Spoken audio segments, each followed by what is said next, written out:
दोस्तों, फरवरी 2025 के first week की सबसे इम्पॉर्टेंट खबर है बजट का प्रस्तुत किया जाना। आपको मालूम है कि 1 फरवरी को केंद्र सरकार ने अपना बजट प्रस्तुत कर दिया है। देखिए, जो बजट का टॉपिक है सिविल सर्विस के सिलेबस में अलग से मेंशन किया हुआ है। इसका मतलब है कि आपको बजट पर अच्छी तैयारी करनी चाहिए। इसकी तैयारी करने के 3 पार्ट होते हैं। पहला पार्ट यह कि संसद में बजट किस तरीके से पारित किया जाता है। दूसरा पार्ट है कि बजट में जो आर्थिक शब्दावलियां होती है, जैसे राजकोषीय घाटा, राजस्व व्यय, राजस्व प्राप्तियां, ये सब क्या होती हैं, बहुत अच्छी जानकारी इसकी होनी चाहिए। और ये जो तीसरा पार्ट है वह है कि इस बार के बजट में कौन कौन से इंपॉर्टेंट प्रोविजन किए गए हैं। इस बजट का एग्जामिनेशन के पॉइंट ऑफ व्यू से सबसे इंपॉर्टेंट पॉइंट है कि राजकोषीय घाटा यानी कि जो फिजिकल डेफिसिट है वो 4.8% किया गया है और सरकार इतने घाटे में रहेगी और जाहिर है कि इसकी पूर्ति के लिए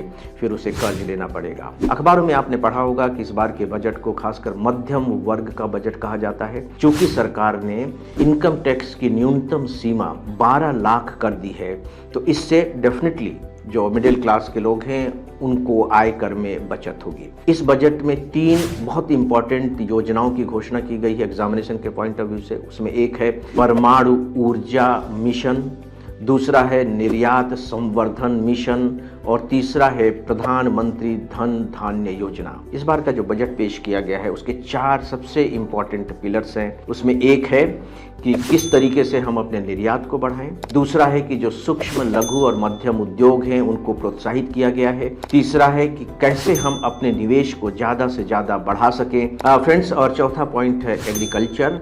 आप इन चारों सेक्टर को देखते हुए देखें कि बजट में इनके लिए क्या क्या प्रोविज़न किए गए हैं, बस उस पर थोड़ा सा स्पेशल अटेंशन दे दें। मुझे लगता है कि बजट की आपकी अच्छी तैयारी हो जाएगी।